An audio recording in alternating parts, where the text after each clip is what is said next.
আমার প্রাণপ্রিয় খামারি ও গরু লালন পালনকারী যেই সকল মামাতো খালাতো কাকাতো ভাইয়েরা আছো, এখন কিন্তু গরু কেনার উত্তম সময়।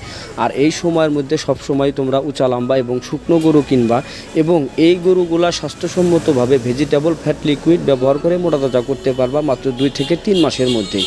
তাই তোমরা যারা নতুন করে গরু বাছুর কিনেছো, তে বুঝতে পারতেছো না আসলে স্বাস্থ্যসম্মত কিভাবে গরু মোটা করবে, তাদেরকে বলবো যে চাইলে স্ক্রিনে দেখানো নাম্বারে যোগাযোগ করতে পারো। আমি গরু মোটা তাজা করার বিভিন্ন কোম্পানির vegetable fat liquid, DB powder, calcium, zinc এবং গ্রোথ প্রমোটার সিরাপ পরামর্শ অনুযায়ী দিয়ে থাকি। তো যদি তোমরা কেউ আমার কাছে থেকে কোনো পরামর্শ কিংবা মেডিসিন নিতে চাও, অবশ্যই স্ক্রিনে দেখানো নাম্বারে যোগাযোগ করতে পারো। আমি কেমো ফ্যাট, এসিআই ফ্যাট, পিমা ফ্যাট, বার্গা ফ্যাট, ক্যালফোস্টোনিক ডিবি, তারপরে তোমার রেনা ক্যালপি, এই রকম যে ক্যালসিয়াম এবং ডিবি পাউডার, জিঙ্ক সিরাপ এবং গ্রোথ প্রমোটার সিরাপ আছে, এগুলা গরুকে স্বাস্থ্যসম্মতভাবে মোটা তাজা করার জন্য দিয়ে থাকি। ভুল করে আবার তোমরা কেউ গরুকে ব্রয়লারের ফিড খাওয়াও না। ব্রয়লারের ফিড ব্যবহার করলে গরুর রুমের পিএইচ 6 নিচে নেমে যায় এবং গরু হিট স্ট্রোক করে মারা যাওয়ার সম্ভাবনা থাকে।